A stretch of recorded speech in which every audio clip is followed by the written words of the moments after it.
പ്രതിഷേധങ്ങളുടെ സ്വഭാവം എന്തായിരിക്കണം? ആരാണ് സ്വതന്ത്ര ഇന്ത്യയിൽ ജനാധിപത്യ സംരക്ഷണത്തിൻ്റെ ലോകോത്തര മാതൃക എന്ന് പറയുന്ന രാജ്യത്തെ പ്രതിഷേധത്തിൻ്റെ വ്യാഖ്യാനങ്ങൾ നൽകേണ്ടത്?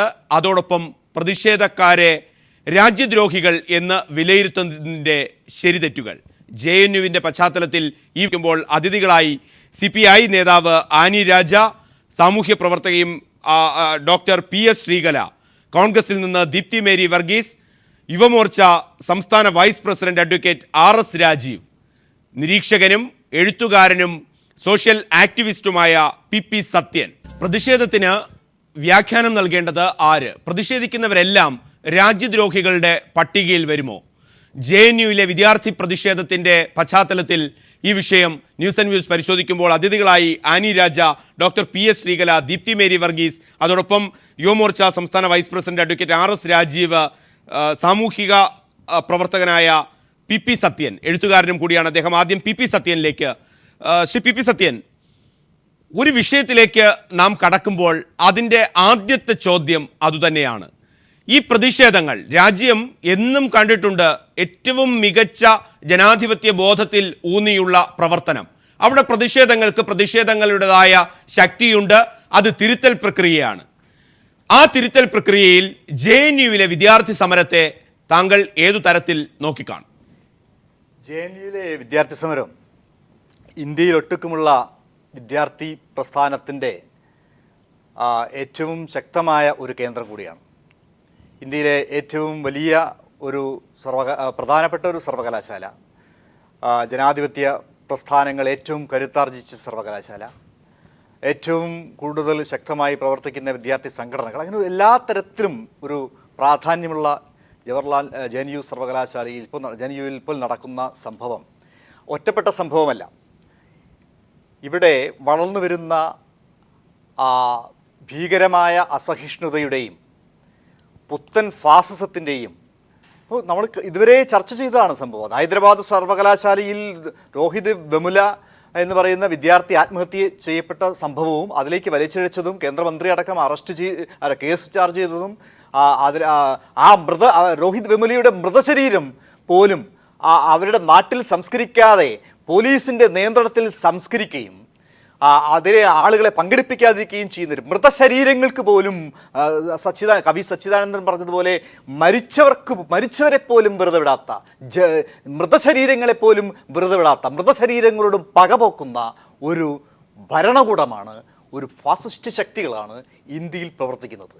ഈ പ്രവർത്തനത്തിൻ്റെ ഒരു പ്രത്യേക ദിശാസന്ധിയിലാണ് ഇപ്പോൾ കമ്മ്യൂണിസ്റ്റ് പാർട്ടിയുടെ CPIMൻ്റെ കേന്ദ്ര ഓഫീസ് AKG ഭവനെതിരായിട്ടാണ് ഇപ്പോൾ ആക്രമണം വന്നിരിക്കുന്നത്. ഇത് ഒരു ഏറ്റവും ഭയാനകമായിട്ടുള്ളൊരു സംഭവമാണ്. ഇത് മുമ്പേ നമ്മളൊക്കെ ആശങ്കപ്പെടുന്നതാണ്. കാരണം ആദ്യം ദളിത് ജനവിഭാഗം, മുസ്ലിം ജനവിഭാഗങ്ങൾക്ക്, ന്യൂനപക്ഷങ്ങൾക്കെതിരായിട്ട്, പിന്നീട് ദളിത് ജനവിഭാഗങ്ങൾക്കെതിരായിട്ട് നടത്തിയിരിക്കുന്ന ആക്രമണം, പിന്നീട് ഇന്ത്യയിലെ യുവ വിഭാഗങ്ങളെ, അതായത് ഏതൊരു സമൂഹത്തിലെയും ഒരു പുതിയ സമൂഹത്തിൻ്റെ മാറ്റത്തിൻ്റെ ചാലകശക്തിയായി പ്രവർത്തിക്കുന്നത് യങ്സ്റ്റേഴ്സാണ്, സ്റ്റുഡൻസാണ്. ആ സ്റ്റുഡൻസിനെ ഭയപ്പെടുകയും ആ സ്റ്റുഡൻസിനെ സഹായിക്കുന്ന ഒരു ശക്തിയാണ് കമ്മ്യൂണിസ്റ്റ് പ്രസ്ഥാനം എന്ന് കരുതുന്നത് കൊണ്ട് അതിൻ്റെ കേന്ദ്ര ഓഫീസിനെതിരെ നടക്കുന്ന ആക്രമണം it is N iconic struggle. ഇതൊരു ഇമേജാണത്, ഇതൊരു പ്രതീകമാണ്, ഇതൊരു ഭയാനകമായ ഒരു സംഭവത്തിൻ്റെ മുന്നറിയിപ്പാണ്. ഇവിടെ വിദ്യാർത്ഥി സംഘടനകളെ, വിദ്യാർത്ഥി അവിടെയുള്ള കനയ്യ പോലുള്ള വിദ്യാർത്ഥി സംഘടനാ പ്രവർത്തകരെ അവർക്കെതിരെ കേസെടുത്തിരിക്കുകയാണ്. അവരൊക്കെ ഭീകരവാദികളാണെന്നാണ് പറയുന്നത്. എതിരായി ശബ്ദിക്കുന്നവരെ രാജ്യത്ത് വിമത ശബ്ദം, അതായത് ഭരണകൂടം നടത്തുന്ന പ്രവർത്തനങ്ങളെ വിമർശിക്കുന്ന, ക്രിട്ടിസൈസ് ചെയ്യുന്ന ശക്തികളെയെല്ലാം തന്നെ ഭീകരന്മാരായി ചിത്രീകരിക്കുന്ന, ആടിനെ പട്ടിയാക്കുകയും പട്ടിയെ പേപ്പട്ടിയാക്കുകയും തല്ലിക്കൊല്ലുകയും ചെയ്യുന്ന അത്തരത്തിലുള്ള ഒരു ഫാസിസ്റ്റ് അതിക്രമണത്തിൻ്റെ ഒരു കാലഘട്ടത്തിലാണ് നമ്മൾ ഈ JNU സംഭവം ചർച്ച ചെയ്യുന്നത്. PP സത്യൻ, ഒരു സിംബോളിക് എന്ന് പറയുമ്പോൾ എപ്പോഴും ലോകത്തിൻ്റെ ഫാസിസ്റ്റ് ശക്തികൾ അത് ഇന്ത്യയിൽ മാത്രമല്ല ലോകത്തൊക്കെയും അതിൻ്റെ അജണ്ട നടപ്പാക്കാൻ തുടങ്ങുന്നത് ഒരുപക്ഷെ ഭീകരാവസ്ഥ സൃഷ്ടിച്ചുകൊണ്ടായിരിക്കും. അത് ഏറ്റവും ആദ്യമായി ബ്രെയിൻ വാഷിംഗ് അല്ലെങ്കിൽ ആ തലച്ചോറിനെ പിടിക്കുക എന്നുള്ള അവസ്ഥയിൽ വരുമ്പോൾ അത് ക്യാമ്പസുകളിലാണ്. ആ അർത്ഥത്തിൽ JNU ഇന്ത്യയിലെ തന്നെ ഏറ്റവും മികച്ച മാതൃക ആയിട്ടുള്ള ഒരു വിദ്യാഭ്യാസ അന്തരീക്ഷം അങ്ങനെ തന്നെ അതിനെ കണക്കാക്കേണ്ടതില്ലേ? തീർച്ചയായും. മാത്രമല്ല അവിടെ ഈ പ്രതിലോമപരമായിട്ടുള്ള പ്രസ്ഥാനങ്ങൾക്ക് പിന്നെ നമ്മൾ പറഞ്ഞ സംഘപരിവാര ശക്തികൾക്ക് പിന്നെ അവിടെ വേര് ഓടാൻ കഴിഞ്ഞിട്ടില്ല എന്നുള്ളതിൻ്റെ പ്രതികാരം അവരുടെ ഇടയിലുണ്ട്. അതുകൊണ്ട് തന്നെ JNU എന്ന് പറയുന്നത് ഒരു പ്രതീകം കൂടിയാണ്. യെസ്, അത്തരം പ്രതീകത ആയിട്ട് JNU നിൽക്കുമ്പോൾ ദീപ്തി മേരി വർഗീസ് PP സത്യൻ കാണുന്നത് അത്തരത്തിലാണ്. ഒരു ഇന്ത്യയുടെ തന്നെ ഒരു പരിച്ഛേദം, ഒരു പ്രതീകമായി JNU നിൽക്കുമ്പോൾ അവിടെ പ്രതിഷേധിക്കുന്ന വിദ്യാർത്ഥികളെ രാജ്യദ്രോഹികളാക്കി മാറ്റുന്ന സ്ഥിതിവിശേഷത്തിലേക്ക് ഇന്ത്യയുടെ രാഷ്ട്രീയമോ അല്ലെങ്കിൽ അതിൻ്റെ നിയമ സംവിധാനമോ പോകുന്നുണ്ടെങ്കിൽ ഏതു തരത്തിൽ കാണണം താങ്കൾ അതിനെ? സത്യൻ പറയുന്നു ഭീകരാവസ്ഥയെന്നാണ്.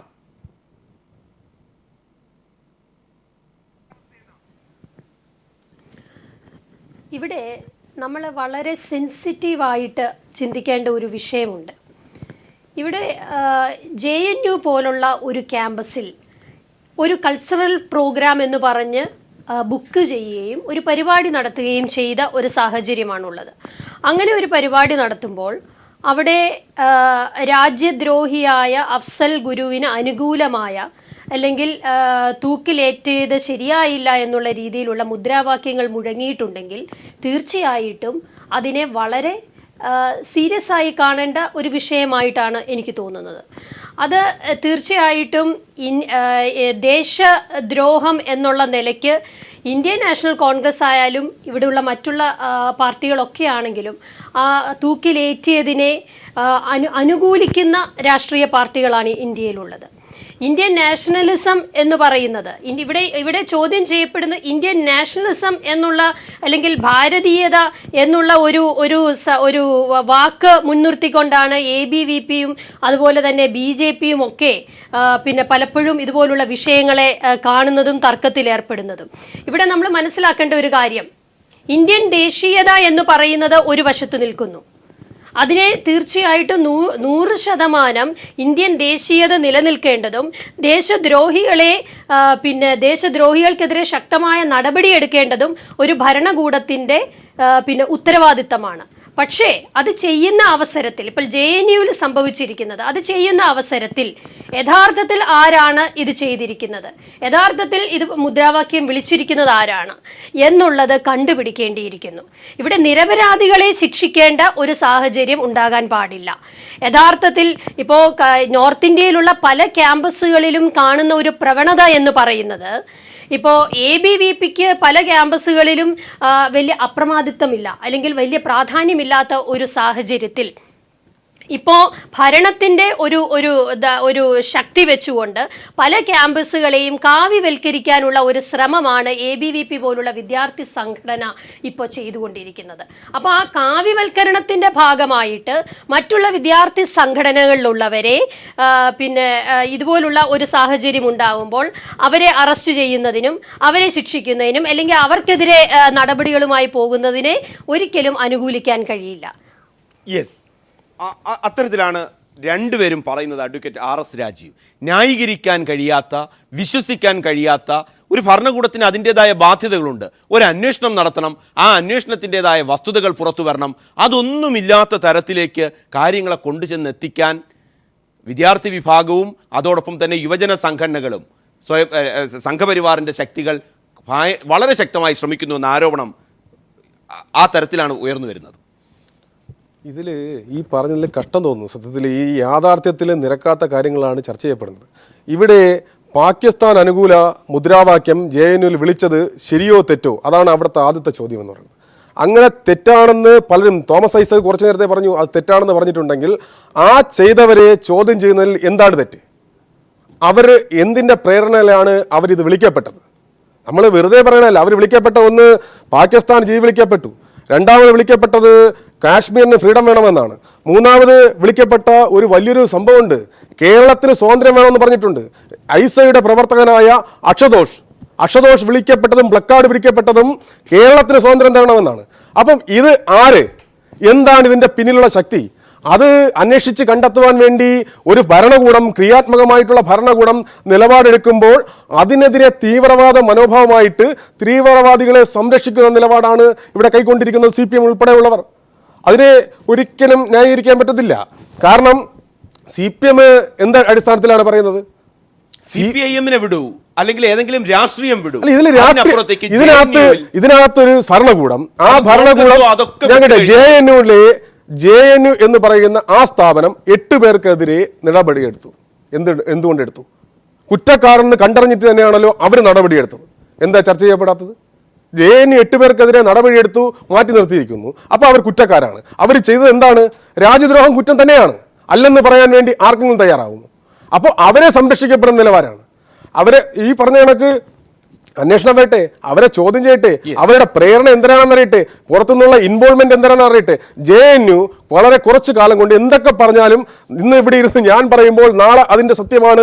അന്വേഷണങ്ങൾ മുറുകെ പിടിക്കപ്പെടുമ്പോൾ ഈ രാജ്യത്തിനെതിരായിട്ടുള്ള കാര്യങ്ങൾ ചെയ്യപ്പെടുന്ന, ചർച്ചകൾ നടക്കപ്പെടുന്ന ഒരു നഴ്സറിയായി മാറിക്കൊണ്ടിരിക്കുകയാണ് JNU. ആർക്കും തർക്കിക്കാൻ പറ്റില്ല. പറയുന്നത് ആരാണ് ഇത് ചെയ്തത്, ആ കൃത്യമായി അത് കണ്ടെത്താൻ എന്തുകൊണ്ട് കഴിയുന്നില്ല? എന്തുകൊണ്ട് സ്മൃതി ഇറാനിയും രാജ്നാഥ് സിംഗും ഡയറക്റ്റ് ആയിട്ട് ഇൻഫ്ലുവൻസ് ചെയ്യുന്നു? ഇത്തരം വളരെ സംശയങ്ങൾ ഉയരുന്നു എന്നുള്ളതാണ് ഇവർ രണ്ടുപേരും ചൂണ്ടിക്കാണിക്കുന്നത്. സ്വാഭാവികമായിട്ടും രാജ്യതലസ്ഥാനമാണല്ലോ. രാജ്യതലസ്ഥാനത്ത് സ്വാഭാവികമായിട്ടും സെൻട്രൽ ഗവൺമെന്റ് നിയന്ത്രണം കൂടെ ഉണ്ട്. അവിടെ അന്വേഷണം വരുമ്പോൾ സ്വാഭാവികമായിട്ടും ആഭ്യന്തരമന്ത്രി അതിനകത്തുള്ള നിലപാട് വ്യക്തമാക്കേണ്ടതുണ്ട്. അദ്ദേഹം നിലപാട് വ്യക്തമാക്കേണ്ടത്. ഇപ്പോൾ നടക്കുന്ന അന്വേഷണങ്ങൾ വളരെ സത്യസന്ധമായി ഇപ്പോൾ പുറത്താക്കിയിട്ടുള്ള 15 വിദ്യാർത്ഥികൾ ഉൾപ്പെടെ 90 പേരാണ് അന്നത്തെ അനുസ്മരണ പരിപാടികളിൽ പങ്കെടുത്തത്. അതിൽ 10ഓളം വിദ്യാർത്ഥികൾക്കെതിരെ കേസ് വരുന്നു, അറസ്റ്റ് ചെയ്യുന്നു. ഏത് വകുപ്പുകളാണ് ചുമത്തുന്നത് എന്നൊക്കെ നിൽക്കുമ്പോൾ കൃത്യമായ സുതാര്യതയുടെ പൂർണ്ണ വിശ്വാസത്തിലാണ് ഈ നടപടികൾ എടുക്കുന്നത്. 100% അതിന്റെ സുതാര്യതയിൽ തന്നെയാണല്ലോ എടുക്കുന്നത്. അതിനകത്ത് ഇതിനകത്ത് ഒരു കാര്യം കൂടി, അസഹിഷ്ണുത വളർത്താൻ വേണ്ടി ശ്രമിക്കപ്പെടുന്ന ആരാണ്? ഇവിടെ CPM-ന്റെ ഏത് ഓഫീസൊന്നും ഞാൻ പറയുന്നില്ല, ആക്രമണം നടന്നു. എന്താ പറഞ്ഞത്? ആരെങ്കിലും പിടിക്കപ്പെട്ട 2 പേര് കസ്റ്റഡിയിൽ അറസ്റ്റിലിരിക്കുന്ന സമയത്ത് ഈ സംഭവം നടന്ന നിമിഷങ്ങൾക്കുള്ളിൽ അതിൽ RSS-നെ പഴിയാറാൻ വേണ്ടി വരുന്നു. നേരത്തെ ദീപ്തി പറഞ്ഞത് കാവ്യവൽക്കരിക്കല്ല, ദീപ്തിക്ക് അറിഞ്ഞുകൂടാത്തതുകൊണ്ടാണ്. ഡൽഹിയിലും രാജ്യത്താകമാനമുള്ള ഏറ്റവും വലിയ പ്രസ്ഥാനം യുവജന പ്രസ്ഥാനം AVP തന്നെയാണ്. അതിനെ രാജ്യസ്നേഹം പഠിപ്പിക്കാൻ വേണ്ടി ആരും വരെയും വേണ്ട. രാജ്യസ്നേഹം അത്തരത്തിലാണെങ്കിൽ JNU-വിൽ പ്രതിഷേധിക്കുന്ന പ്രതിഷേധക്കാർക്കിടയിലേക്ക് നുഴഞ്ഞു കയറിയത് RSS-കാർ. ദീപ്തി മേരി വർഗീസ്.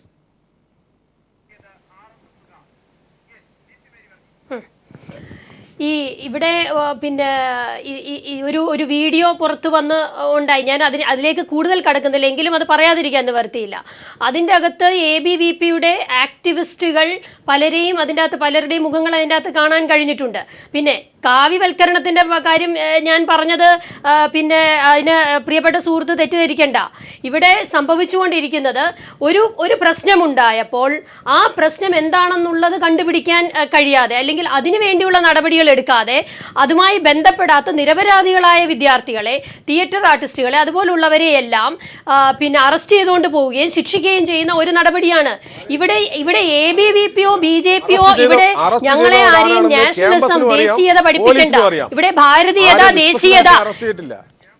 അറസ്റ്റ് ചെയ്തത് ക്യാമ്പസ് നടപടിയെടുത്ത ആൾക്കാരെ അറസ്റ്റ് ചെയ്തിരിക്കുന്നത്. ഇവിടെ ഞാൻ ചോദിച്ചോളട്ടെ, ഇവിടെ ഈ BJP-ക്കാർ സംസാരിക്കുന്നത് കേട്ടാൽ, BJP-യുടെ നേതാക്കന്മാർ സംസാരിക്കുന്നത് കേട്ടാൽ തോന്നും ഇവിടെ ബാക്കിയുള്ള ആളുകൾക്കൊന്നും ദേശീയതയില്ല, ദേശസ്നേഹമില്ല എന്ന് തോന്നും. ഇന്ത്യൻ ദേശീയതയുടെ പ്രതീകം എന്ന് പറയുന്നത്, ഇന്ത്യൻ ദേശീയത എന്ന് പറയുന്നത് ഇന്ത്യൻ നാഷണൽ കോൺഗ്രസ് ആണ്. അപ്പം ഞങ്ങളെ ഒന്നും ദേശീയതയോ ഭാരതീയതയോ ഒന്നും BJP-ക്കാർ പഠിപ്പിക്കേണ്ട ആവശ്യമില്ല.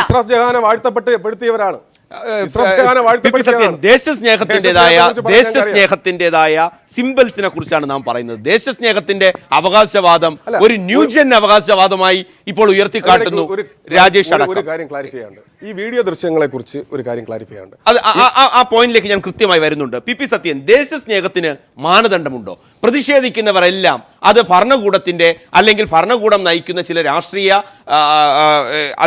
അജണ്ടകളുടെ പിന്മുറക്കാരാകണം, അല്ലാത്തവർക്കൊന്നും ദേശസ്നേഹമില്ല, ആ വാദഗതി അംഗീകരിക്കുന്നില്ല എന്നാണ് ദീപ്തി മേരി വർഗീസ് പറയുന്നത്.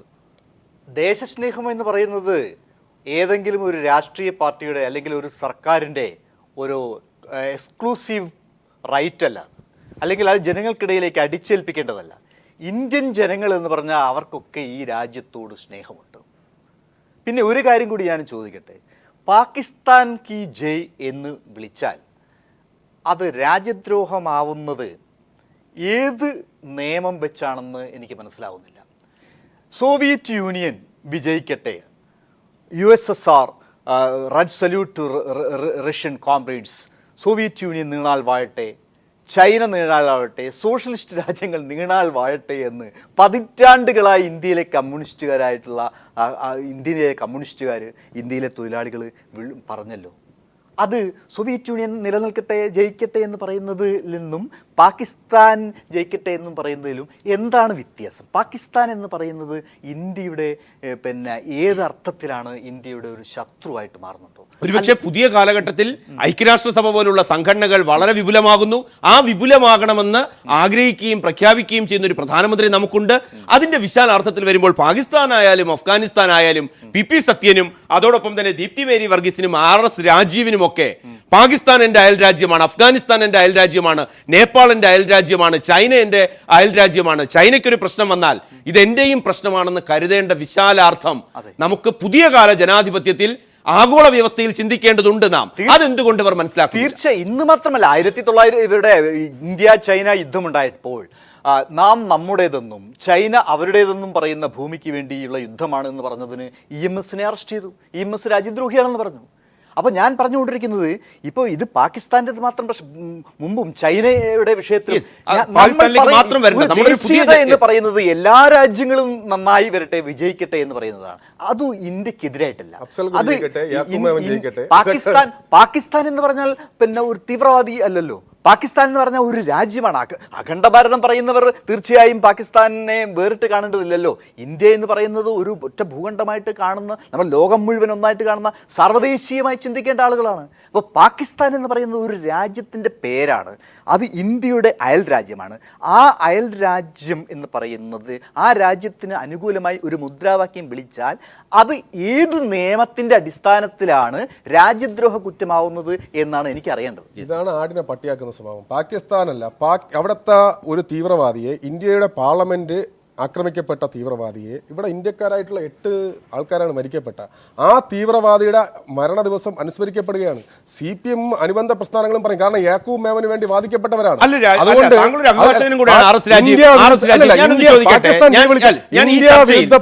ഈ ചർച്ചയിൽ എന്താണ് ഇന്ത്യ വിരുദ്ധ പ്രവർത്തനം എന്ന് നമ്മൾ വിശാലാർത്ഥത്തിൽ ചിന്തിക്കേണ്ടതുണ്ട്. അഫ്സൽ ഗുരുവിനെ തൂക്കിലേറ്റുന്നു, യാക്കൂബ് മേമനെ തൂക്കിലേറ്റുന്നു. യെസ്, ഒരു ജുഡീഷ്യൽ പ്രോസസ് ഉണ്ട്. അവിടുത്തെ ഇന്ത്യൻ ജനാധിപത്യ ക്രമത്തിൽ ആൾക്കാർ പറയുന്നുണ്ട് ആ ജുഡീഷ്യൽ പ്രോസസ്സിൽ ഞങ്ങൾക്കും ചിലത് ചോദിക്കാനുണ്ട്. രാജ്യമാകമാനം കൊലപാതകത്തിനെതിരെ, അത് ജുഡീഷ്യൽ മർഡർ ആകട്ടെ, അല്ലെങ്കിൽ ഗവൺമെന്റ് ഓറിയന്റഡ് മർഡർ ആകട്ടെ, അല്ലെങ്കിൽ ഫേക്ക് എൻകൗണ്ടേഴ്സ് ആകട്ടെ, ഇതിനെതിരെയൊക്കെ നാം ചർച്ച ചെയ്യുമ്പോൾ അഫ്സൽ ഗുരുവിനെ തൂക്കിലേറ്റുന്നു. പക്ഷേ അതിൻ്റെ നടപടികളുടെ ചില സുതാര്യത ഏതെങ്കിലും ഭാഗത്തിരുന്ന് ഒരു ഇന്ത്യക്കാരൻ ചോദ്യം ചെയ്താൽ അതെങ്ങനെ ദേശവിരുദ്ധമാകും എന്ന സ്വാഭാവിക സംശയം അഡ്രസ് ചെയ്യേണ്ടതുണ്ട് ഭരണകൂടം. ഇതാണ് എന്താണ് ഇത്? ഒരു തീവ്രവാദിയാണ് ഇവിടെ വന്നിട്ട് രാജ്യത്ത് വികസനം കൊണ്ടുവരാൻ വേണ്ടി വന്ന ആളല്ല. ഇന്ത്യയുടെ ഭരണ സംവിധാനത്തെയും തകർക്കാൻ വേണ്ടി വന്ന അത്തരം കാര്യങ്ങളെ ഒരു കാരണവശാലും ഒരു ചർച്ചയിലും ആരും അംഗീകരിക്കാൻ പാടില്ല. രാജ്യത്തിന്റെ അഖണ്ഡതയെ ചോദ്യം ചെയ്യുന്ന ഏതൊരു ശക്തിയെയും ഏതൊരു നിലപാടിനെയും തൂത്തെറിയുക തന്നെ വേണം. പക്ഷേ അപ്പോഴും ഇന്ത്യൻ ജനാധിപത്യം അതിന്റെ നിയമ സംവിധാനങ്ങൾ ഉയർത്തുന്ന ചില നടപടിക്രമങ്ങളുണ്ട്. ആ നടപടിക്രമങ്ങളുടെ അവകാശം ആർക്കൊക്കെയാണ് വേണ്ടത്? അങ്ങനെ വരുമ്പോൾ JNUവിൽ യഥാർത്ഥമായി സംഭവിച്ചത് എന്ത്? ആനി രാജശേരും ചിത്രങ്ങൾ സംസാരിക്കുന്നത് അതിന്റെ യഥാർത്ഥ അർത്ഥത്തിലാണെങ്കിൽ JNU ക്യാമ്പസിൽ നടക്കുന്ന സംഭവഗതികളെ ഏറ്റവും തൊട്ടറിയുന്ന, അതുമായി ഇഴുകിച്ചേർന്ന് അത് മനസ്സിലാക്കുന്ന ആനി രാജ സന്തോഷ് സർലിങ്ങിന്റെ റിപ്പോർട്ട് കണ്ടു. ദേശീയ ചാനൽ പുറത്തുവിട്ട ദൃശ്യങ്ങൾ സഹിതമാണ്. ദൃശ്യങ്ങൾ കള്ളം പറയുമോ? അഡ്വക്കേറ്റ് RS രാജീവ് പറയുന്നു, രാജ്യത്തിന്റെ അഖണ്ഡത, രാജ്യത്തിന്റെ പരമാധികാരം അത് നഷ്ടപ്പെടുത്താൻ ശ്രമിക്കുന്നവരെ എന്തിനാണ് ഇവർ ന്യായീകരിക്കുന്നത്? ആ ചോദ്യം നിലനിൽക്കുമ്പോഴാണ് നാം ഈ ദൃശ്യങ്ങൾ ഇപ്പോൾ സംപ്രേഷണം ചെയ്തത്.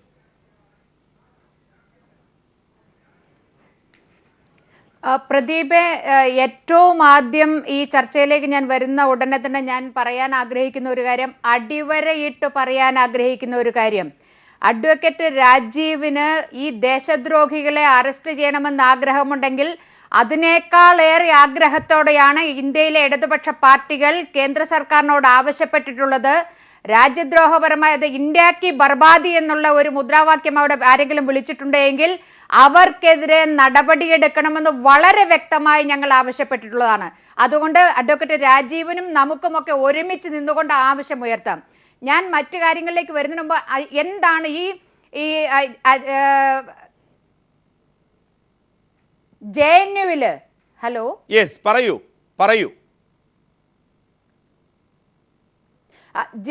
JNUവിലെ ഈ സംഭവം എന്ന് പറഞ്ഞാൽ അതിനൊരു വലിയ തയ്യാറെടുപ്പ് BJPയും RSSും കഴിഞ്ഞ കുറേ മാസങ്ങളായി നടത്തിക്കൊണ്ടിരിക്കുന്നതാണ്.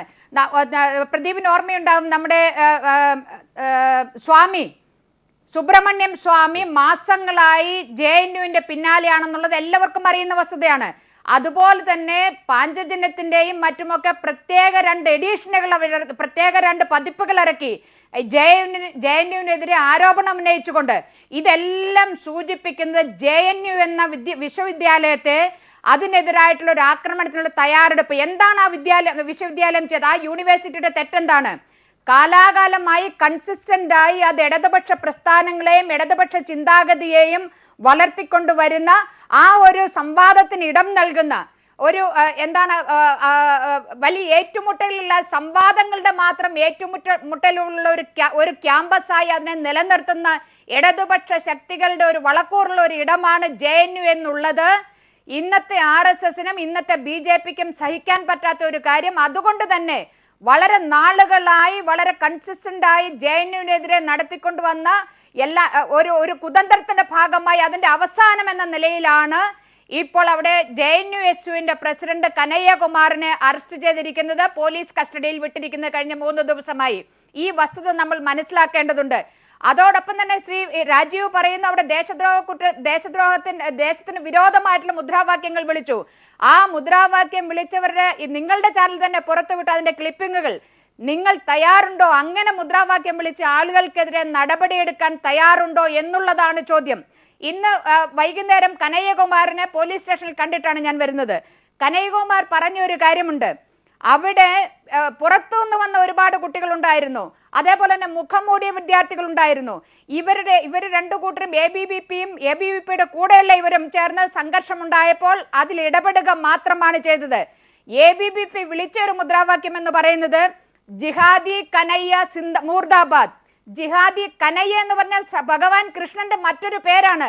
ഉടനെ തന്നെ കനയ്യ ചോദ്യം ചെയ്തു, നിങ്ങൾ ഭഗവാൻ കൃഷ്ണനെ ജിഹാദി എന്ന് പറയുന്നു, ഞാൻ VHPയോട് പോയി അല്ലെങ്കിൽ ഹിന്ദു മഹാസഭയോട് പോയി ഞാൻ കംപ്ലൈന്റ് ചെയ്താൽ നിങ്ങളുടെ ഗതി എന്താകുമെന്ന് ചോദിച്ചപ്പോൾ ആ മുദ്രാവാക്യം നിർത്തിക്കൊണ്ട് ഹഫീസ് സയ്യിദ് കി ഏക്കോർ യാർ കനയ്യകുമാർ എന്ന മുദ്രാവാക്യം അവിടെയാണ് തുടങ്ങുന്നത്. ഇത് ഞാൻ പറയുന്നത് ഒരു കാര്യം വ്യക്തമാക്കാനാണ്.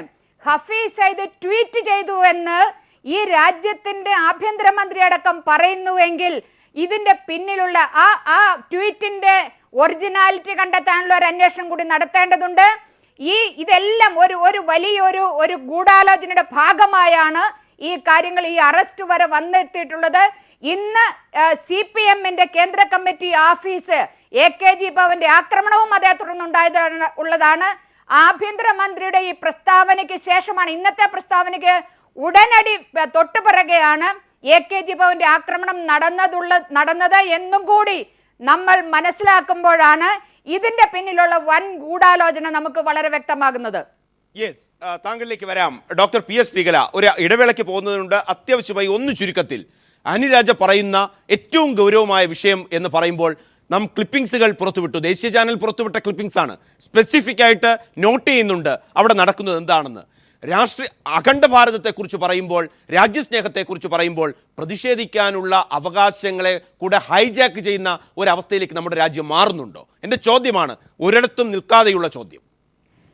അഖണ്ഡ ഭാരതത്തെക്കുറിച്ച് പറയുന്നവർക്ക് ഈ ഇന്ത്യ രാജ്യത്തിൻ്റെ ചരിത്രത്തെക്കുറിച്ച് ഒന്നും അറിയില്ല എന്നുള്ളതാണ് യാഥാർത്ഥ്യം. എന്താ ഇവർ 1925 മുതൽ ആ വർഷത്തിൻ്റെ പ്രസക്തി അറിയാലോ, ഞാൻ പറയുന്നില്ല. 25-ന് ശേഷം 47-ൽ ഇന്ത്യ രാജ്യം സ്വതന്ത്രമാകുന്നത് വരെയുള്ള കാലഘട്ടത്തിനിടയിൽ ഇന്ത്യ ബ്രിട്ടീഷ് അധിനിവേശത്തിന് കീഴിലാണല്ലോ.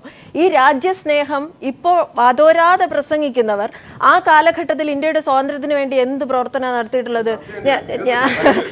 ഞാൻ പറഞ്ഞോട്ടെ, നിങ്ങൾ അസഹിഷ്ണുത കാണിക്കരുത്. നിങ്ങൾ പറഞ്ഞപ്പോ ഞാൻ നിശബ്ദയായിരിക്കുകയായിരുന്നു. നിങ്ങൾ ഈ അസഹിഷ്ണുതയാണ് ഈ രാജ്യത്താകമാനം പ്രകടമായിക്കൊണ്ടിരിക്കുന്നത്. ഞാൻ പറയുന്നത് വളരെ ആസൂത്രിതവും ഗൂഢവുമായിട്ടുള്ള ഭീകര ആക്രമണം ഭരണകൂടത്തിന്റെ നേതൃത്വത്തിൽ ഇന്ത്യ രാജ്യത്ത് നടന്നുകൊണ്ടിരിക്കുകയാണ്. ഇതിപ്പോ JNUവിലേത് ഏറ്റവും ഒടുവിലത്തെ സംഭവമാണെന്ന് നമ്മൾ കാണണം. ഹൈദരാബാദ് സർവകലാശാലയിൽ സംഭവിച്ചത് ഇതിന്റെ ഒരു സൂചന തന്നെയാണ്. അപ്പോൾ ജനാധിപത്യ സ്വഭാവം പുലരുന്ന ക്യാമ്പസുകളെ, ഉന്നത വിദ്യാഭ്യാസ സ്ഥാപനങ്ങളെ കോർപ്പറേറ്റുകൾക്ക് തീരെഴുതുന്നതോടൊപ്പം തന്നെ ഈ രാജ്യത്താകമാനം വർഗീയമായിട്ടുള്ള ഒരു ചേരിതിരിവ് സൃഷ്ടിച്ചുകൊണ്ട് അതിന് രാജ്യദ്രോഹത്തിന്റെ പേര് കൊടുത്തുകൊണ്ട് ജനാധിപത്യ വിശ്വാസികോഗമന പ്രവർത്തകരായിട്ടുള്ള ചെറുപ്പക്കാരെ അടക്കം ജയിലഴികൾക്കുള്ളിൽ അടയ്ക്കുവാനുള്ള ഗൂഢവും ആസൂത്രിതവുമായിട്ടുള്ള പ്രവർത്തനമാണ് ഇന്ത്യ രാജ്യത്ത് നടക്കുന്നത്. അത്തരം കാര്യങ്ങൾ ഇന്ത്യ രാജ്യത്ത് നിലനിൽക്കുമ്പോൾ രാജ്യത്തിന്റെ നീതിപീഠം വിധിച്ച അഫ്സൽ ഗുരു അല്ലെ രാജേഷ്, അഫ്സൽ ഗുരു കറക്റ്റ് ആണല്ലോ? യെസ്. ആ അഫ്സൽ ഗുരു രാജ്യദ്രോഹിയാണെങ്കിൽ അതിന് ന്യായീകരണം പറയുന്നത് രാജ്യത്തെ നിയമവ്യവസ്ഥ സത്യം അങ്ങനെയാണ്. രാജ്യത്തെ നിയമവ്യവസ്ഥ അദ്ദേഹത്തെ കുറ്റക്കാരനായിട്ട് കണ്ടെത്തുന്നു, അദ്ദേഹത്തെ തൂക്കിലേറ്റുന്നു. ഇതേ രാജ്യത്തെ നീതിപീഠം ഗോഡ്സെയെ ഗാന്ധിയുടെ ഘാതകനായി കണ്ട് തൂക്കിലേറ്റുകയോ അല്ലെങ്കിൽ അദ്ദേഹത്തെ ആ രീതിയിലാണ് കൈകാര്യം ചെയ്തത് രാജ്യത്തെ നീതിപീഠം. അങ്ങനെയാണെങ്കിൽ നവംബർ 15-ന് രാജ്യത്താകമാനം സംഘപരിവാർ ശക്തികൾ എന്തിന് ഗോഡ്സെയെ അനുസ്മരിച്ചു? അതോടൊപ്പം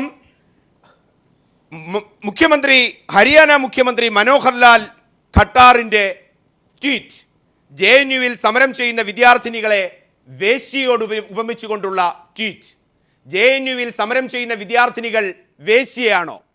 അഫ്സൽ ഗുരു കുറ്റക്കാരനാണെങ്കിൽ എന്തുകൊണ്ട് അഫ്സൽ ഗുരു കുറ്റക്കാരനാണെന്ന് പറയുന്ന പ്രസ്ഥാനങ്ങൾക്ക് ഗോഡ്സെ കുറ്റക്കാരനാകുന്നില്ല? എല്ലാ പ്രതിഷേധങ്ങളും രാജ്യദ്രോഹമാണോ? JNU സംഭവഗതികളുടെ പശ്ചാത്തലത്തിൽ പരിശോധിക്കുമ്പോൾ ഇവിടെ പങ്കെടുത്തുകൊണ്ട് ഒരുപക്ഷെ രാജ്നാഥ് സിംഗ് പറഞ്ഞതായി കഴിഞ്ഞാലും കേരളത്തിൻ്റെ ചിത്രത്തിൽ നിന്നുകൊണ്ട് യുവമോർച്ച സംസ്ഥാന vice president advocate RS Rajeev പറയുന്നതനുസരിച്ചായാലും രാജ്യത്തിൻ്റെ അഖണ്ഡത അത് ചോദ്യം ചെയ്യുന്ന ശക്തികളെ ഒരു തരത്തിലും അംഗീകരിക്കാൻ കഴിയുന്നില്ല. രാജ്യത്തിൻ്റെ നീതിപീഠം ശിക്ഷ വിധിച്ച അഫ്സൽ ഗുരു, ആ അഫ്സൽ ഗുരുവിനെ ഏതെങ്കിലും തരത്തിൽ ന്യായീകരിക്കുന്നത് ഒരു കാരണവശാലും അംഗീകരിക്കാൻ കഴിയില്ല. ഇന്ത്യയുടെ ജനാധിപത്യ ക്രമത്തിൽ ഇന്ത്യയുടെ നെടും തൂണായ സുപ്രീം കോടതിയാണ് ഇതൊക്കെ കണ്ടെത്തിയിരിക്കുന്നത്. അങ്ങനെയാണെങ്കിൽ ഗോഡ്സെ രാജ്യത്തിൻ്റെ രാഷ്ട്രപിതാവ്, ആ രാഷ്ട്രപിതാവിൻ്റെ ഘാതകൻ ഗോഡ്സെയ്ക്ക് അനുകൂലമായി അനുസ്മരിച്ചുകൊണ്ട് എങ്ങനെ സംഘപരിവാർ ശക്തികൾക്ക് രാജ്യത്ത് ക്യാമ്പയിനുകൾ സംഘടിപ്പിക്കാൻ സാധിക്കും? എന്തുകൊണ്ട് JNUവിൽ സമരം ചെയ്യുന്ന വിദ്യാർത്ഥിനികളെ വേശ്യയോട് ഉപമിക്കാൻ ഭരണഘടനാ സ്ഥാപനത്തിലിരിക്കുന്ന ഹരിയാന മുഖ്യമന്ത്രി മനോഹർ ലാൽ ഖട്ടാറിന് സാധിക്കും? PP സത്യൻ. രാമചന്ദ്ര ഗുഹയുടെ ഇന്ത്യ ആഫ്റ്റർ ഗാന്ധി എന്നുള്ള പുസ്തകത്തിൽ 1946-ൽ ഡൽഹിയിൽ നടന്നൊരു സംഭവം പറയുന്നുണ്ട്. ചരിത്രപരമായ വ്യക്തമായ വസ്തുതകളുടെ അടിസ്ഥാനത്തിൽ 135ഓളം വരുന്ന മുസ്ലിം പള്ളികളാണ് ഡൽഹിയിൽ മാത്രം തകർക്കപ്പെട്ടത് 1946-47 ആ സ്വാതന്ത്ര്യത്തിൻ്റെ തൊട്ട് മുമ്പുള്ള കാലഘട്ടത്തിൽ. ഈ ഘട്ടത്തിൽ ഗാന്ധിജി ആ സ്ഥലം മുഴുവൻ സന്ദർശിക്കുകയും അവിടെയുള്ള ന്യൂനപക്ഷ ജനവിഭാഗങ്ങളെ, ഭയപ്പെട്ട് നിൽക്കുന്ന ജനവിഭാഗങ്ങളെല്ലാം ആശ്വസിപ്പിക്കുകയും ചെയ്ത ഗാന്ധിജി എങ്ങനെയാണ് ഗോഡ്സെക്കും ഗോഡ്സെയുടെ പിറകിൽ പ്രവർത്തിക്കുന്ന ഛിദ്രശക്തികൾക്കും ശത്രുവായി മാറിയത് എന്നുള്ളതാണ് നമ്മളിവിടെ ചിന്തിക്കേണ്ടത്. ഗാന്ധിജി പാകിസ്ഥാനോട് അനുഭാവം കാണിച്ചു, മുസ്ലിം ജനവിഭാഗങ്ങളോട് അനുഭാവം കാണിച്ചു. ഇന്ന് പറയുന്ന രീതിയിൽ തന്നെ മുസ്ലിങ്ങളോട് അനുഭാവം കാണിച്ചു എന്നുള്ളതാണ്. സ്വന്തം പ്രാർത്ഥനാ സന്ദർഭത്തിൽ ഈ ഖുറാനും ഭഗവത്ഗീതയും ഒരുമിച്ച് പാരായണം ചെയ്ത മഹാത്മാഗാന്ധി, ആ മഹാത്മാഗാന്ധി എങ്ങനെയാണ് ഗോഡ്സെയുടെ പിറകിൽ പ്രവർത്തിക്കുന്ന ശക്തികൾക്കും ശത്രുവായി മാറുന്നത് എന്ന ചോദ്യത്തിന് നമ്മൾ ഉത്തരം കണ്ടെത്തിയാൽ ഇപ്പോൾ നടക്കുന്ന സംഭവങ്ങളുടെയൊക്കെ നിഗൂഢത നമുക്ക് വെളിച്ചത്ത് വരും. അതായത് ഗാന്ധിജി എന്ന് പറയുന്നത് സംഘപരിവാർ, ഞാൻ പറയുന്നത് അന്നത്തെ ഗോഡ്സെക്കും ഹിന്ദു മഹാസഭയ്ക്കും എല്ലാം തന്നെ ശത്രുവായിരുന്നു. കാരണം അദ്ദേഹം ഈ ഇന്ത്യയിലെ മതപരമായിട്ട് എല്ലാ ജനവിഭാഗങ്ങളുടെ ഐക്യത്തിന് വേണ്ടി പ്രവർത്തിച്ചു. മുസ്ലിം ആയിട്ട് ഇന്ത്യ പിളർക്കപ്പെടുന്നത് എൻ്റെ മരണം പിളർക്കുന്നത് പോലെയാണെന്ന് പറഞ്ഞു ഗാന്ധി പറഞ്ഞു. അപ്പോൾ ഗാന്ധിയുടെ സാന്നിധ്യം ഇന്ത്യയിലെ ഹിന്ദുത്വ ശക്തികൾക്ക് ഒരു ഭയാനക ഭീതിയായിരുന്നു. അതുകൊണ്ടാണ് ഗോഡ്സെ ഗാന്ധിജിയെ തീർത്തത്, 1942 അദ്ദേഹത്തെ തീർത്തത്. ഇന്നിപ്പോൾ നമ്മൾ കാണുമ്പോൾ ഇന്ത്യ കണ്ടിട്ടുള്ള ഏറ്റവും ഘോരമായിട്ടുള്ള ഭീകരവാദം എന്ന് പറയുന്നത്, അല്ലെ രാജ്യദ്രോഹ പ്രവർത്തനം എന്ന് പറയുന്നത്, രാഷ്ട്രവിരുദ്ധ പ്രവർത്തനം എന്ന് പറയുന്നത് എന്താണ്? രാഷ്ട്രപിതാവിനെ വധിക്കുന്നതിൽ കവിഞ്ഞ് മറ്റെന്ത് രാഷ്ട്രവിരുദ്ധ പ്രവർത്തനമാണ് ഇന്ത്യയിൽ നടന്നിട്ടുള്ളത്?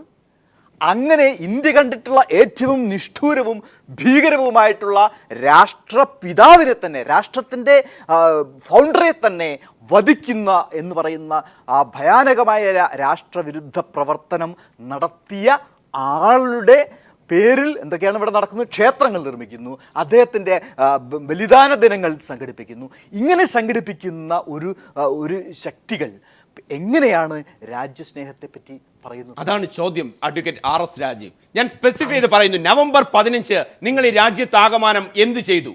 അഫ്സൽ ഗുരുവിനെ കുറിച്ച് നിങ്ങൾ വാദോരാതെ സംസാരിക്കുന്നു, യാക്കൂബ് മേമനെ കുറിച്ച് വാദോരാതെ സംസാരിക്കുന്നു. അതിനെതിരെ പ്രതിഷേധം സംഘടിപ്പിക്കുന്നവരെ രാജ്യദ്രോഹികൾ എന്ന് പറഞ്ഞ് കൽത്തുറങ്കിൽ അടയ്ക്കാൻ ശ്രമിക്കുമ്പോൾ എൻ്റെ ചോദ്യം ഇതാണ്, ഈ ഗോഡ്സെയും നിയമത്തിന്റെ മുന്നിൽ വിധേയനായി തന്നെയാണ്. ആ നിയമ സംവിധാനങ്ങളെ നിങ്ങൾ ചോദ്യം ചെയ്യുന്നത് പോലെ അഫ്സൽ ഗുരുവിന് നടപ്പാക്കിയ നിയമ സംവിധാനങ്ങളെ ആർക്കെങ്കിലും ചോദ്യം ചെയ്യുന്നുണ്ടെങ്കിൽ അതിനെ ജനാധിപത്യ സംവാദമായി കാണാനുള്ള രാഷ്ട്രീയ വിവേകം എന്തുകൊണ്ട് നിങ്ങൾക്കുണ്ടാവുന്നില്ല? അങ്ങനെയാണെങ്കിൽ ഒരു കാര്യം, ഒരൊറ്റ കാര്യത്തിന് പറഞ്ഞുതരാം. അങ്ങനെ ഇതിൽ ആദ്യത്തെ ചോദ്യത്തിന് ഉത്തരം നൽകേണ്ടത് നടത്തിയവരോടാണ്.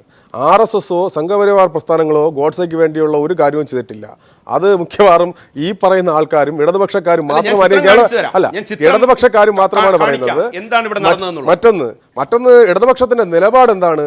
തൂക്കിക്കൊല്ലാനെതിരായിട്ടാണ് പറയുന്നത്. ഇവിടെ ആളെ പട്ടാപ്പകൽ വെട്ടിക്കൊല്ലുന്നവരാണ് തൂക്കിക്കൊല്ലാൻ പാടില്ല എന്ന് പറയുന്ന സമീപനം സ്വീകരിക്കപ്പെടുന്നത്. അങ്ങനെയാണെങ്കിൽ ഗോഡ്സെ തൂക്കിക്കൊല്ലുന്നതിനെതിരെയും CPM ആണ് പറയേണ്ടത്, സംഘപരിവാർ പ്രസ്ഥാനങ്ങളല്ല. ഈ ഗാന്ധി മതത്തിലോ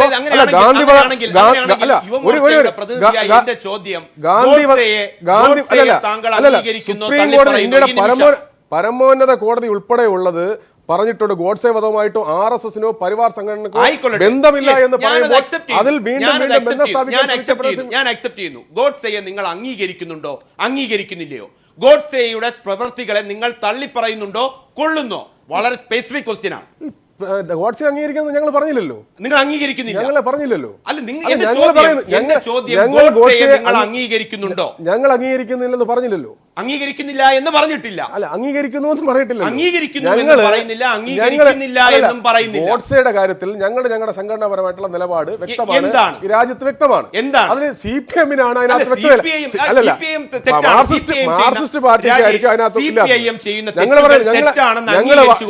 ഈ ചർച്ചയിൽ എന്റെ ചോദ്യം താങ്കളാണ് ഉയർത്തിയത്. അഫ്സൽ ഗുരു എന്ന് പറയുന്ന ആൾ രാജ്യദ്രോഹിയാണെങ്കിൽ, അഫ്സൽ ഗുരു രാജ്യദ്രോഹിയാണ് ആണെങ്കിൽ അത് താങ്കൾ പറയുന്നത് ഇന്ത്യയുടെ പരമാധികാര സംവിധാനം.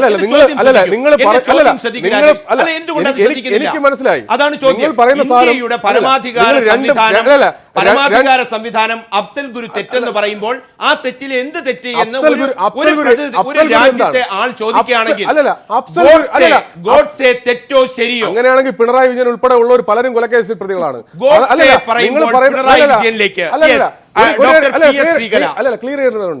ചോദ്യം വളരെ ക്ലിയർ ആണല്ലോ. അഫ്സൽ ഗുരുവിനെ ഈ രാജ്യത്ത് അഫ്സൽ ഗുരു എന്താണ് ചെയ്തത്? അഫ്സൽ ഗുരു എന്താണ് ചെയ്തത്? പറയുന്നത് രാഷ്ട്രപിതാവിനെ പ്രാർത്ഥനാ സമയത്ത് വെടിയുണ്ടകൾ കൊണ്ട് ഇല്ലാതാക്കിയ ഗോഡ്സെയെ നിങ്ങൾ അംഗീകരിക്കുന്നുണ്ടോ? അംഗീകരിക്കുന്നില്ല എന്ന് പറഞ്ഞു. അങ്ങനെയാണെങ്കിൽ നവംബർ 15 രാജ്യവ്യാപകമായി അത് ശരിയോ തെറ്റോ? അത് ഞാൻ പറഞ്ഞല്ലോ, രാജ്യവ്യാപകമായിട്ട് അത് ചെയ്തിട്ടുണ്ടെങ്കിൽ ചെയ്തവർ കേൾക്കണം. അതിന് RSSO സംഘപരിവാർ പ്രസ്ഥാനങ്ങളോ അത് ചെയ്തിട്ടില്ല. യെസ്, വളരെ ക്ലിയർ ആണ്. ഇനി താങ്കളോട് എനിക്ക് അതിൽ തർക്കമില്ല. സംഘപരിവാർ ശക്തികൾ ഗോഡ്സെയെ തള്ളിപ്പറഞ്ഞിരിക്കുന്നു.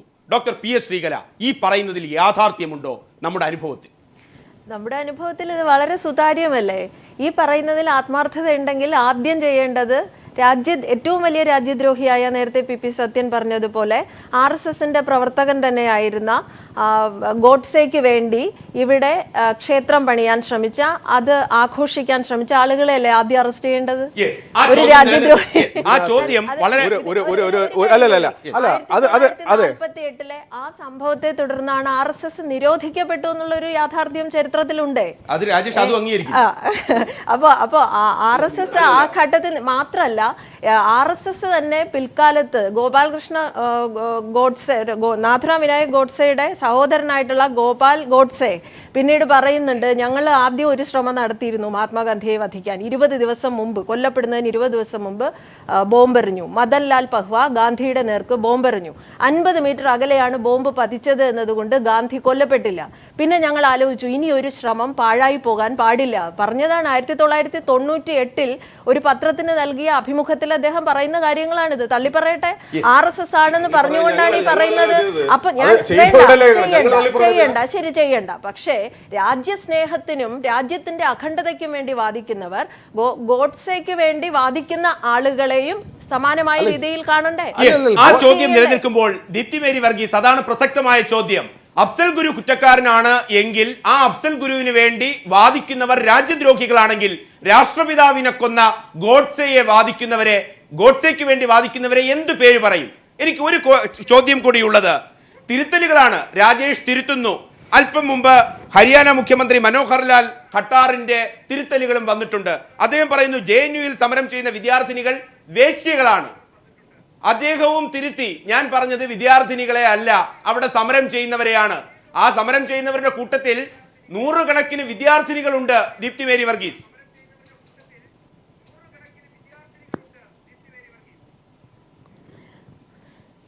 ഇവിടെ പിന്നെ അഫ്സൽ ഗുരു എന്ന് പറയുന്ന രാജ്യദ്രോഹി, ആ രാജ്യദ്രോഹിയെ തൂക്കിലേറ്റിയതിൻ്റെ നിലപാട് എന്താണ് എന്നുള്ളത് ഇവിടെ ചർച്ച ചെയ്യേണ്ട ഒരു വിഷയം പോലും അല്ല എന്നുള്ളതാണ് ഞാൻ മനസ്സിലാക്കുന്നത്. കാരണം അത് ഒരു ഭാരതീയനാണെങ്കിൽ, ഒരു ഇന്ത്യക്കാരനാണെങ്കിൽ, ഇന്ത്യക്കാരിയാണെങ്കിൽ തീർച്ചയായിട്ടും ആ രാജ്യദ്രോഹിക്കെതിരായിട്ടാണ് ചിന്തിക്കുകയും അതുപോലെ തന്നെ ആ തൂക്കിക്കൊന്നതിനെ എല്ലാ അർത്ഥത്തിലും സ്വാഗതം ചെയ്യുകയും ചെയ്യുന്ന ആളുകളാണ് ഭാരതീയർ എന്ന് പറയുന്നത്. ഇവിടെ സംഭവിച്ചിരിക്കുന്നത്, ഇപ്പം ഗോഡ്സെയുടെ കാര്യം പറഞ്ഞതുപോലെ അതിനോട് കൂട്ടി വായിക്കേണ്ട വേറെയും സംഭവമുണ്ടല്ലോ. ഇന്ത്യയുടെ മുൻ പ്രധാനമന്ത്രിയായിരുന്ന ഇന്ദിരാഗാന്ധി കൊല ചെയ്യപ്പെട്ടപ്പോൾ അതുമായി ബന്ധപ്പെട്ട ആ കോൺസ്പിറസിയിൽ പങ്കുണ്ടായിരുന്ന കെഹാർ സിംഗിനെ തൂക്കിലേറ്റിയപ്പോൾ അതിനെ അത് ചെയ്യാൻ പാടില്ല എന്ന് പറഞ്ഞ, അല്ലെങ്കിൽ BJPയുടെ സ്ഥാപക വൈസ് പ്രസിഡന്റ് ആയിരുന്ന രാംജത്ത് മലാനിയാണ് അന്ന് ആ കെഹാർ സിംഗിന് വേണ്ടി ഡിഫെൻഡ് ചെയ്യുവാൻ വേണ്ടി അന്ന് ഹാജരായത്. അതുപോലെ തന്നെ BJPയുടെ പല നേതാക്കന്മാരും അന്ന് തൂക്കിലേറ്റാൻ പാടില്ല, ഇന്ത്യയുടെ മുൻ പ്രധാനമന്ത്രി ഇന്ദിരാഗാന്ധിയുടെ കൊലപാതകത്തിന് കോൺസ്പിറസിയിൽ പങ്കെടുത്ത കെഹാർ സിംഗിനെ തൂക്കിലേറ്റാൻ പാടില്ല എന്നുള്ള ഒരു നിലപാട് അന്ന് എടുത്തിരുന്നു. അപ്പോൾ ഇതുപോലുള്ള കാര്യങ്ങൾ, ഇപ്പോൾ ഗോഡ്സെയുടെ കാര്യത്തിലായാലും ഇന്ദിരാഗാന്ധിയുടെ ഈ അസാസിനേഷനുമായി ബന്ധപ്പെട്ട കാര്യത്തിലായെങ്കിലും ഒക്കെ BJP അതാത് സമയങ്ങളിൽ അവർക്ക് സൗകര്യമുള്ള പോലുള്ള നിലപാടാണ് സ്വീകരിച്ചുകൊണ്ടിരിക്കുന്നത്.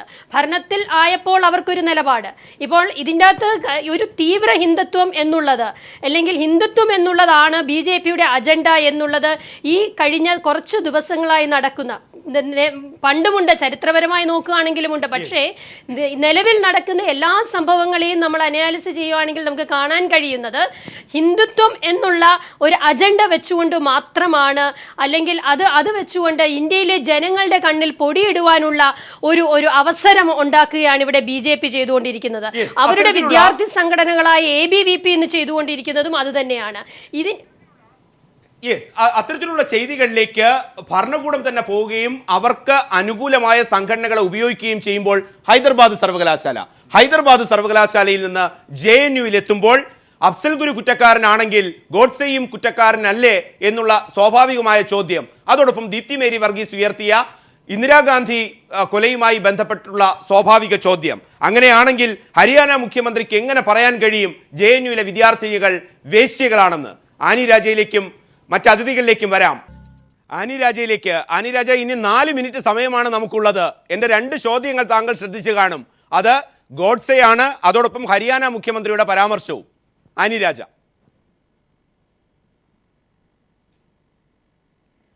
ഇതില് ഇപ്പം നമ്മൾ ചർച്ച ചെയ്യുന്ന ഒരു വിഷയം ഈ എന്താണ് പ്രതിഷേധം രാജ്യദ്രോഹമോ എന്നുള്ള ഒരു കാര്യം. ഇവിടെ ഈ ഗവൺമെന്റ് ഫാസിസ്റ്റ് ആശയഗതി വെച്ച് പുലർത്തിക്കൊണ്ട് ഹിന്ദുരാഷ്ട്രവാദത്തിനായി നിലകൊള്ളുന്ന RSSനാൽ നയിക്കപ്പെടുന്ന ഒരു ഗവൺമെന്റാണ് ഇന്ന് ഇന്ത്യ രാജ്യം ഭരിക്കുന്നത് എന്നുള്ളത്. അതിന്റെ പശ്ചാത്തലത്തിലാണ് നമ്മളിത് ചർച്ച ചെയ്യുന്നത്. ഇവിടെ ഈ ആവർത്തിച്ച് ആഭ്യന്തരമന്ത്രിയും താങ്കളുടെ കൂടെ സ്റ്റുഡിയോയിലോ മറ്റോ ഇരിക്കുന്ന ശ്രീ അഡ്വക്കേറ്റ് രാജീവും ഒക്കെ പറയുന്നത് രാജ്യദ്രോഹ കുറ്റം നടത്തുന്നവരെ അവർക്കെതിരെ നടപടിയെടുക്കണം. ഞങ്ങളും അത് തന്നെയാണ് പറയുന്നത്. രാജ്യദ്രോഹ കുറ്റം നടത്തുന്നവർക്കെതിരെ നടപടിയെടുക്കണം. എന്നാൽ JNUവിൽ സംഭവിച്ചിരിക്കുന്നത് അങ്ങനെയാണോ? അതാണ് ഇവിടെ ചോദ്യം. JNUവിൽ ABVPയുടെ കൂടെ നിൽക്കുന്ന ആളുകൾ മുദ്രാവാക്യം വിളിക്കുന്ന പല ക്ലിപ്പിങ്ങുകളും ഓൾറെഡി വന്നു കഴിഞ്ഞു. ഇനി ABVP അല്ല എങ്കിൽ പോലും AISFന്റെയോ SFIയുടെയോ ISAയുടെയോ കേഡർമാരല്ല ആ മുദ്രാവാക്യം വിളിച്ചതെന്നുള്ളത് പകൽ പോലെ വ്യക്തമാണ്. അവരുടെ ആരുടെയും പിക്ചറുകൾ ഇങ്ങനെ വരുന്നില്ല. എന്നാൽ 1936 രൂപം കൊണ്ട ഈ രാജ്യത്തിനു വേണ്ടി പോരാട്ടങ്ങൾ നടത്തിയിട്ടുള്ള സംഘടനയിൽ പ്രവർത്തിക്കുന്ന AISFന്റെ നേതാവ് JNUSUവിന്റെ പ്രസിഡന്റിനെ അറസ്റ്റ് ചെയ്തത് വഴി അവര് ഈ BJP ഗവൺമെന്റും RSSും അതിന്റെ വിദ്യാർത്ഥി സംഘടന ABVPയും ആവർത്തിച്ച് ഈ രാജ്യത്തോട് പറയുന്ന ഒരു കാര്യമുണ്ട്. ഒരു വിധത്തിലുള്ള പ്രതിഷേധത്തിനും ഒരു വിധത്തിലുള്ള ഡിസെന്റിനും ഒരു വിധത്തിലുള്ള ഇടതുപക്ഷ രാഷ്ട്രീയ സംവാദങ്ങൾക്കും ഇടം കൊടുക്കുന്നില്ല. ഇവിടുത്തെ ഒരു യൂണിവേഴ്സിലും ഇടം കൊടുക്കില്ല എന്നുള്ള വ്യക്തമായ സൂചനയാണ് നൽകുന്നത്. ഹൈദരാബാദിലെ സംഭവത്തിന്റെ അതേ പാറ്റേൺ ആണ് ഇവിടെയും ആവർത്തിച്ചിരിക്കുന്നത്. ഹൈദരാബാദിലെ ലോക്കൽ MP ABVPക്കാർ പോയി ലോക്കൽ MPയെ കാണുന്നു. ലോക്കൽ MP മന്ത്രിക്ക് കത്തയക്കുന്നു. മന്ത്രിമാർ ഉടനടി ഇടപെടുന്നു. ഇവിടെയും ABVP ഈ രാജ്യദ്രോഹപരമായി ഈ മുദ്രാവാക്യം വിളിക്കുകയും അവർ തന്നെ പോയി ലോക്കൽ MPയെ കാണുകയും ലോക്കൽ MP ഉടനടി ഇടപെടുകയും അതേ ലോക്കൽ MP ഇടതുപക്ഷ വിദ്യാർത്ഥികൾ അവർ രാജ്യദ്രോഹികളാണ് എന്ന് പറഞ്ഞ് ട്വീറ്റ് ചെയ്യുകയും ചെയ്യുന്നു.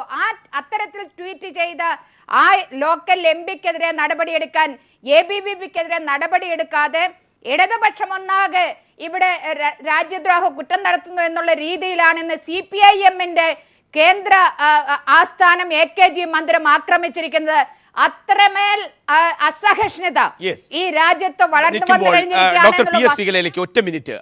ആനി രാജ പറയുന്ന ഭീകരാവസ്ഥയിലേക്കുള്ള അസഹിഷ്ണുതയുടെ ഭീകരാവസ്ഥ അതെങ്ങനെ കാണും?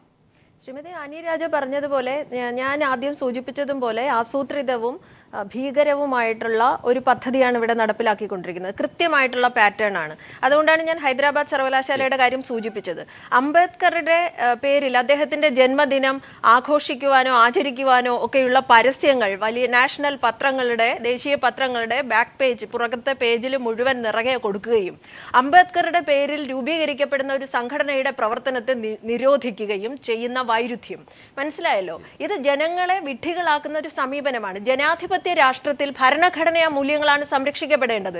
പക്ഷേ നമ്മുടെ ഈ ചർച്ച പോലും അപ്രസക്തമായി തീരുന്ന ഒരു ഘട്ടത്തിലാണ് നമ്മൾ നിൽക്കുന്നത്. കാരണം ഇന്ന് ഇന്ത്യ രാജ്യത്തിന്റെ ഭരണാധികാരികൾ പറയുന്നത് ഈ ഭരണഘടനയെ മാറ്റണമെന്നാണ്. മനസ്സിലായല്ലോ. അപ്പൊ ഈ ഭരണഘടനയുടെ മൂല്യങ്ങൾ അപ്രസക്തമായി തീരുകയാണ്. അടിസ്ഥാനപരമായി തന്നെ കാര്യങ്ങളെ വെട്ടിമാറ്റുക. രാജേഷ്, അത് ശരിയാണോ? എനിക്ക് അറിഞ്ഞൂടാ, പറഞ്ഞ ആളിനെ അറിയാവും മാറ്റാനുള്ളത്. ഇതിനകത്ത് പ്രധാനപ്പെട്ട കാര്യം, ഞാൻ ആദ്യം ഉയർത്തിപ്പെട്ട 3 ചോദ്യങ്ങളിൽ നിന്ന് നിൽക്കുകയാണ്. ഇന്ത്യ വിരുദ്ധ പ്രകടനം മുദ്രാവാക്യം അവിടെ വിളിക്കപ്പെട്ടു. കാശ്മീരിന് സ്വാതന്ത്ര്യം വേണമെന്നുള്ള പ്രഖ്യാപനമുണ്ടായിരുന്നു, മുദ്രാവാക്യം ഉണ്ടായിരുന്നു. അതുപോലെ തന്നെ അപ്രസക്തമായിട്ട് നിങ്ങൾ ആരും ചർച്ച ചെയ്യപ്പെടാത്ത കേരളത്തിന് സ്വാതന്ത്ര്യം വേണമെന്നുള്ള പ്ലക്കാർഡ് ഉണ്ടായിരുന്നു. അത് വിളിക്കപ്പെട്ടത് ഐസയുടെ അഷദ് പേരുൾപ്പെടെയാണ് ഞാൻ പറയുന്നത്, വെറുതെ അല്ല. ഇത് പറയപ്പെട്ടു. ഇതിനെക്കുറിച്ച് ഒരു ചർച്ചയോ ഒന്നിനും തയ്യാറല്ല. 2, JNU ഞാൻ ആദ്യം സൂചിപ്പിച്ച അതേ വാക്കിൽ തന്നെ നിൽക്കുന്നു. കഴിഞ്ഞ 10-15 വർഷക്കാലം കൊണ്ട് ഇന്ത്യ വിരുദ്ധ പ്രചരണങ്ങളുടെ ഒരു ക്യാമ്പസ് ആയിട്ട് അത് മാറുകയാണ്. തെറ്റ് ആര് ചെയ്തിട്ടുണ്ടെങ്കിലും വ്യക്തമായിട്ടുള്ള അന്വേഷണം ഉണ്ടായിരിക്കും. അതിന്റെ യാഥാർത്ഥ്യം തിരിച്ചറിയുകയും ചെയ്യും. പറഞ്ഞല്ലോ, പിന്നെ ഹൈദരാബാദ് യൂണിവേഴ്സിറ്റിയിൽ ഞാൻ കഴിഞ്ഞ ദിവസം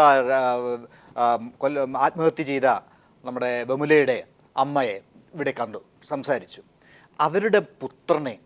അവരുടെ പുത്രൻ്റെ ശവശരീരം പോലും അവർക്ക് അവരുടെ അടുത്ത് സംസ്കരിക്കാൻ കഴിഞ്ഞിട്ടില്ല.